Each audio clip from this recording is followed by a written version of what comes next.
வணக்கம். இன்று நம்முடன் இணைந்திருக்கும் சிறப்பு விருந்தினர் சென்னை உயர்நீதிமன்ற வழக்கறிஞர் சூரியகுமார் அவர்கள். வணக்கம் சார். வணக்கம். இந்த சர்வே போல்லாம் எடுக்கிறாங்க. ஆனா ஒரு இன்னொரு விஷயம் சொல்றாங்கன்னா கூட்டம் வந்து ஓட்டா மாறாதுன்னு சொல்றாங்க.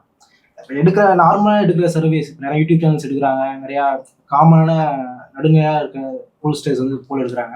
ஸோ அவங்க என்ன சொல்றாங்கன்னா தாவேக்கு அந்த எலெக்ஷன் ஜெயிக்க வந்து நிறைய வாய்ப்புகள் இருக்கு அப்படின்னு சொல்றாங்க. அதே சமயம் திமுக அதிமுக அவங்களுக்கு சார்பு உள்ள ஊடகங்கள் போல் சர்வே எடுக்கிறவங்கன்னா நாங்கள் தான் ஜெயிக்க போறோம்னு சொல்லிட்டு ஒரு தம்பட்டம் அடிச்சுட்டு இருக்கிறாங்க. ஸோ இது வந்து உங்களோட கருத்து என்ன? கூட்டம் வந்து ஓட்டா மாறுமா? இந்த சர்வே பார்த்தி இப்போ ரீசன் நிறையா வந்து அதை நீங்க என்ன நினைக்கிறீங்க?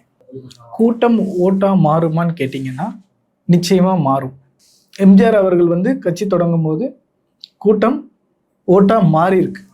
அப்போ அந்த கேப்ல வந்துட்டு ஒரு கூட்டம் நிறைய எல்லா கட்சிக்கும் கூட்டம் கொடுச்சே, அவங்க ஓட்டா மாறினாங்களான்னு கேட்பீங்க. எனக்கு நிச்சயமா வந்து கூட்டப்பட்ட கூட்டம் ஓட்டா மாறாது, கூடுற கூட்டம் தான் ஓட்டா மாறும்.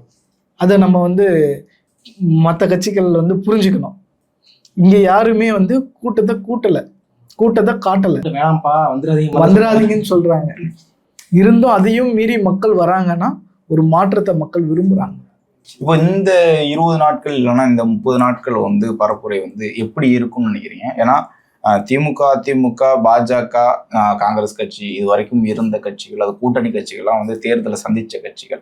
தேர்தல் நேரத்தில் எப்படி இருக்கணும், தேர்தலுக்கு முதல் நாள் எப்படி இருக்கணும், அவங்க கொடுக்கக்கூடிய பணமா இருக்கட்டும், மக்களை சந்திக்கிறதா விதமா இருக்கட்டும், அது வேற மாதிரி இருக்கும்.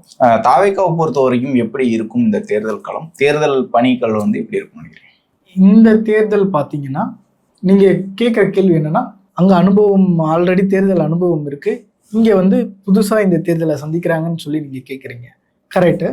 ஒரு புதுசாக சந்திக்கிறாங்க ஒன்று. ரெண்டாவது, அவங்க கிட்ட தாவேக்காவிடம் அனுபவசாலிகள்லாம் நிறைய பேர் இருக்காங்க. ஸோ அவங்களும் களத்தில் வேலை செய்வாங்க. ரெண்டாவது, இந்த 20 நாளில் வந்துட்டு அடுத்த ஒரு வாரத்தில் அவங்க வேட்பாளரை வந்து இறுதி செஞ்சிருவாங்க.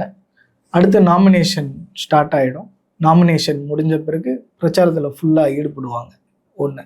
ரெண்டாவது, அவங்க வந்துட்டு ஆல்ரெடி வந்து மக்கள் கிட்ட ரீச் ஆயிட்டாங்க.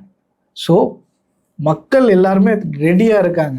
ஏப்ரல் 23 வந்த உடனே ஓட்டு போடுறதுக்கு தான் தயாராக இருக்காங்க.